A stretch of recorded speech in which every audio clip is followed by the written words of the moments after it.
Hello my friends, thank you very much for joining me. I'm very excited to share this with you because one of the biggest problems my students have is playing rhythm and lead together, but in a musical way that sounds really good, doesn't sound stoppy-starty, there's a groove to it.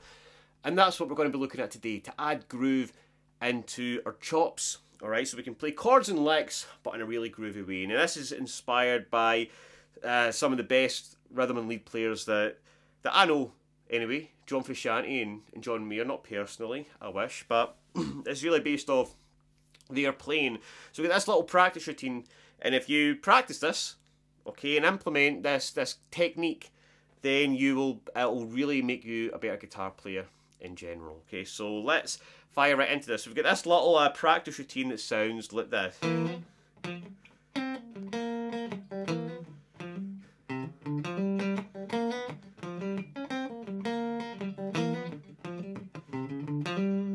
Alright, so there's more to it than just playing chords and licks, right? There's a groove and a rhythm going to the whole thing, which we'll look at. So let's break down the actual lick first. Okay, so I'm going to show you how we can add some other chords to this so we can make it like a little blues progression. Okay, so we've got a G7 triad here, which is taking out this big shape.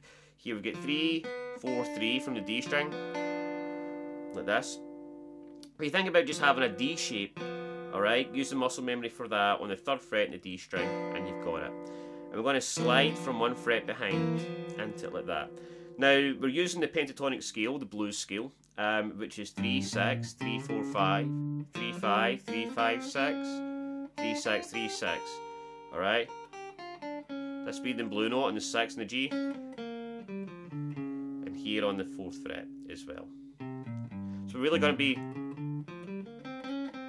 using those notes. Okay, so let's get the muscle memory down for the lick, and then we'll add in the groove around it. Okay, so we've got this little.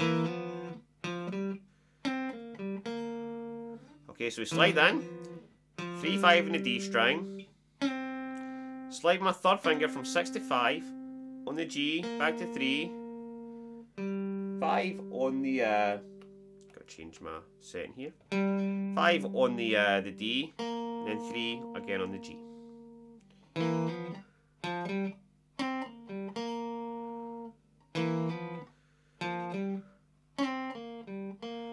Then again.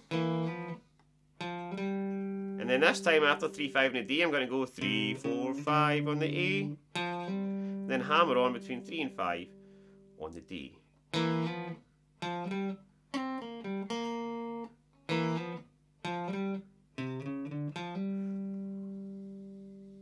But it's missing that groove. We've not really got into the.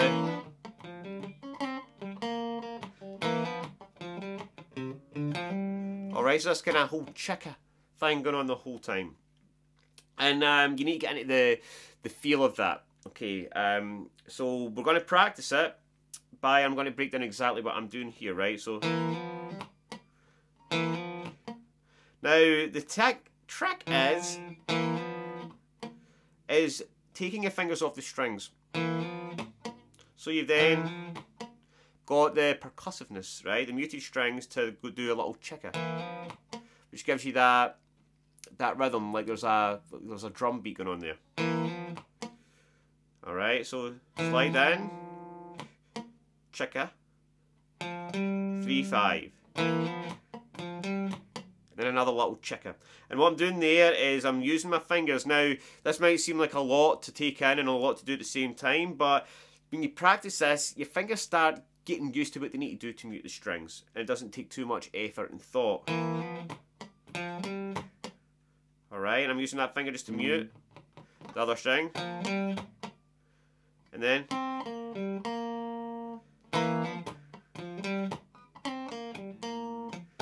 And then again. After that. Up, up, and up. Like, up, get out like that. And then again. And then it starts again.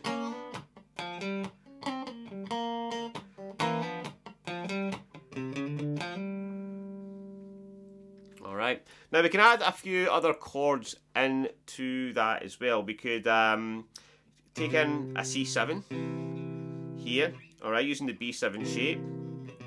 3, 4, 3, 2, 3. Then a D7, 3, 4, or sorry, 5, 4, 5. And that'd be having us our 1, 4, 5. And we could just add a few more things into that.